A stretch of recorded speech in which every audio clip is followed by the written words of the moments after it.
Olá, seja bem-vindo a mais um episódio do nosso Tete a Tete, beleza? Já se inscreve no nosso canal, deixa o seu comentário, participa. Olha, o episódio de hoje traz um daqueles assuntos fundamentais, importantes também para você aí que de repente acha que alguém deveria assistir esse episódio, já compartilha no seu WhatsApp, nos grupos da família, enfim, dos amigos.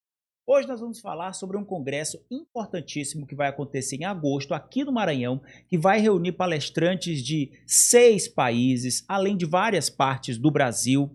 Importantes temas a serem tratados.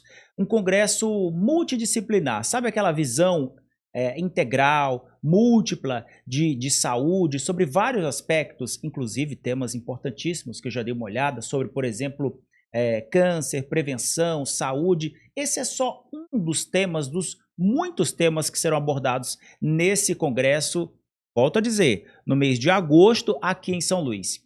E para falar sobre isso e muito mais, a gente recebe aqui a doutora Acácia Jordão. Muito obrigado, doutora, pela sua participação. A senhora que é médica oftalmologista. Para começo de conversa, a gente vai logo querendo saber quem é a doutora Acácia Jordão, já com muitos anos de medicina e agora à frente desse congresso, né? Obrigada, tá, Olavo, pela oportunidade de estar aqui falando, falando de uma profissão tão nobre Uhum. como a medicina, né, muito nobre, e falando de um grande projeto, né, que é esse evento Combraim. Bom, eu sou médica, de fato, né, há 40 anos, que quando a gente entra, a gente já vai, né, muito intenso, né, o dia todo, e são 34 anos de formação. Sou oftalmologista com especialidade em estrabismo, clínica e cirurgiã, mas sempre tive uma visão muito holística, integral do exercício da medicina. Então, a oftalmologia é uma especialidade, ela é muito técnica, ela é muito específica, ela é muito especialista. O oftalmologista, assim, ele é meio que diferenciado, porque só exerce oftalmologia quem faz oftalmologia mesmo. Uhum. Outras áreas a gente consegue até exercer, oftalmologia não. Mas ainda assim, eu busquei permanecer com raciocínio clínico, sistêmico, para não me distanciar dessa medicina que é integral, é você consultar o paciente não como se ele fosse apenas um par de olhos, mas que ele fosse um ser humano, com todas as questões de um ser humano, físico, mental, espiritual, né? E por conta disso, eu alarguei os meus conhecimentos com determinadas especialidades. Eu fiz pós-graduações em ortomolecular, práticas ortomolecular, fiz uma especialização em terapia neural, que não são reconhecidas pelo CFM, mas já existem como especialidade médica em outros países, né? Tem o curso de aromaterapia, que eu tenho muito respeito, Olha, que tenho legal. muito respeito. Tem o curso de ozonoterapia, de medicina regenerativa, de homotoxicologia, que deriva da medicina germânica, Uhum. né? Tem um curso de iridologia, que é muito bacana o oftalmologista ter esse curso, aumentar conhecimento, porque são cursos ou são matérias, são temas que ainda não são reconhecidos como especialidade, mas você sabe que conhecimento não precisa de título, né? Uhum. E cada vez que você aumenta seu conhecimento, você até melhora, não só como profissional, mas você melhora como ser humano. Com certeza, com certeza. Agora, de onde foi que veio esse olhar diferenciado de uma médica, que ela não olha só para aquilo que ela faz, por exemplo, a saúde dos olhos, mas tem essa visão assim, ó, ampla. De onde foi que surgiu essa inspiração, até digo Sim, é até. exatamente. Porque assim, veja, nós somos sistema fechado. É sistema fechado. Então, eu sempre entendi que eu não podia, muitas vezes, resolver determinadas questões do meu paciente, mesmo que fossem ao nível ocular, sem levar em conta que eu estou lidando com um sistema fechado. Então, por exemplo, tem até quem estude bastante, um eixo que a gente chama intestino, cérebro, olho. Ou seja, você vai ter repercussões, às vezes, clínicas de uma determinada patologia, de uma alergia, em decorrência de uma disfunção intestinal e vai se apresentar no olho. Então, para eu entender isso, eu tive que realmente estudar outros assuntos que fugiriam, teoricamente, da área de oftalmologia, entendeu? E é isso, assim, não dá para você segmentar.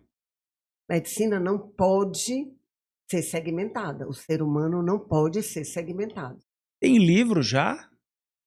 Se eu tenho livro, Aham. eu tenho, assim, se eu já escrevi Já livro, escreveu o livro? sim, eu sou coautora, né, de 2 livros, o grande livro da pineal, que é um livro que vários colegas abordaram diversas terapêuticas, né, com o intuito de melhorar o funcionamento da nossa pineal, e eu entrei justamente com óleos essenciais, Olha. abordando óleos essenciais, atuando ao nível da pineal. E sou coautora de um livro que chama Curas Médicas Extraordinárias. Foram vários colegas convidados para participar desse livro, onde a gente iria apresentar casos com resolução, com resultado, mas casos que você não estivesse utilizando a medicina convencional, Aham. nem a alopatia. E eu fui beneficiada nesse livro, porque a grande maioria teve 5 casos e me foi dado o privilégio de apresentar 10 casos. E nesses 10 casos eu tive, inclusive, casos cirúrgicos, onde eu abordei, fiz a cirurgia do paciente, mas abordei no pós-operatório com terapêuticas integrativas. Então, meu paciente não usou nem analgésico, nem anti-inflamatório e nem antibiótico. E tenho casos relatados de diversos tipos de conjuntivite, conjuntivite viral, bacteriana, conjuntivite fúngica, com terapêuticas integrativas, ou Aham. seja, não convencionais. E sou autora de um livro, que é um querido, porque foi muito bem desenhado, foi muito bem elaborado esse livro, é justamente sobre a aromaterapia. Sim.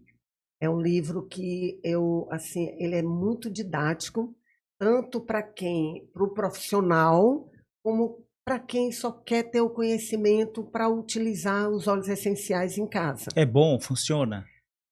Funciona. Os óleos essenciais são seres inteligentes, são seres vivos. Os óleos essenciais, Olavo, eles são produzidos pelo sistema imunológico da planta. Olha. Então, é de uma inteligência que às vezes a gente não tem o conhecimento, mas a inteligência da fitoterapia, da planta, é muito grande. Uhum. Então, eu vou te dar um exemplo. A melaleuca. Por que que a árvore produz o óleo de melaleuca? Qual o objetivo dessa produção? Ela produz porque ela é nativa de ribeirinho, de áreas úmidas, e que, se ela não tivesse essa produção do óleo, correria o risco de ela ter uma proliferação fúngica. Então, ela produz o óleo para se defender da umidade do ambiente. Olha só. Então, o óleo essencial melaleuca é um óleo muito antifúngico, justamente porque a planta produz para se proteger. Aham. E como a gente tem compatibilidade bioquímica, né? A gente é biocompatível Uhum. com as plantas, você utilizar um óleo essencial, tanto para as questões físicas, como para as questões emocionais, e até para as questões espirituais, é muito eficaz. Olha, que bacana. Fiquei curioso, gente. Depois tem alguma, como a pessoa adquirir um livro desse, se aprofundar no Tem sim. conhecimento? Assim, ele é tão queridinho que quem quer, né, entra em contato comigo. Tá. A Entre em gente vai deixar contato aqui os comigo. contatos, né? O Sim, WhatsApp da doutora. Você pode deixar o WhatsApp? pode, Pronto. pode, pode. Vamos deixar o Contanto que a WhatsApp. pessoa se identifique por mensagem, é sem Isso, problema. pronto. E aí, quem tiver mais interesse sobre esse assunto, que é bacana, né? Demais, Muito demais. bom. E houve um despertamento, né? Porque às vezes as pessoas confundem tradicional com convencional, o termo convencional com Aham. tradicional na medicina. Então, a nossa medicina ocidental, ela é convencional, Sim. ela é baseada em convenções, né? As medicinas tradicionais são baseadas em cultura, em evolução do povo, em observação da natureza. Então, quais são essas medicinas tradicionais? A tradicional chinesa, a germânica, a indígena, a ayurvédica, a aromaterapia, que são medicinas milenares e que são baseadas justamente na cultura e na evolução. Você vê Aham. que, apesar de tudo, o indígena está aí. E ele tem a medicina Sim. própria dele, né? Aí você vai para uma medicina tradicional chinesa, é um povo longevo. Verdade. Aí você vai para a Ayurvédica, que é da Índia, é um povo longevo. Então, não são convencionais, são tradicionais. A nossa ocidental, ela é convencional. E a gente falando assim da sua personalidade, dessa sua vocação pela medicina e a sua fome por conhecimento, um dos seus desejos, então, você não é maranhense, a Não, vontade era de tornar o Maranhão esse polo de isso, conhecimento, né? Por isso isso. o congresso aqui no Maranhão É, reunindo tanta gente, gente especialista, é cientistas. verdade, Olavo. Assim, eu sou pernambucana, eu sou Aham. de Recife, mas fui criada no Maranhão, né? Saí daqui aos 16 anos, porque eu sempre fui atleta, e fui jogar fora, fui jogar em Recife. E lá fiz minha faculdade, né? Tive meus filhos, casei. E minha especialização em oftalmologia eu fiz em Teresina. Mas eu estou de volta aqui para São Luís, né? Há 30 anos. Esse congresso que nós estamos trazendo esse ano para cá, ele não é o primeiro evento. Ele já aconteceu em Santa Catarina, já aconteceu em São Paulo. O último, inclusive, foi em São Paulo. A gente teve versão online, né? Naquele período, 2019, 2020, 2021. E o último foi em São Paulo. Mas aí eu pensei realmente, eu acredito na descentralização do conhecimento, né? E acredito que a gente precisa quebrar alguns paradigmas, que a gente precisa colocar pontes para que o conhecimento de fato seja acessível a todos. E eu tenho um bom relacionamento com a grande maioria dos palestrantes, porque ou eu sou aluna deles, ou eles são alunos meus, ou então a gente já participou de vários cursos juntos. E a ideia foi justamente essa: trazer esse congresso, que é de nível brasileiro, nacional e internacional, aqui para São Luís, trazendo os colegas palestrantes que são referências em suas áreas de atuação, para descentralizar esse conhecimento e, trazendo eles para cá, a gente entregar para eles o que é belíssimo que nós temos aqui em São Luís, no Maranhão, que é a cultura, a nossa música, a nossa comida. Muitos deles, assim que terminar o congresso, vão querer conhecer os Lençóis Maranhenses, Sim, com que certeza. eu considero fora da curva em termos de beleza, né?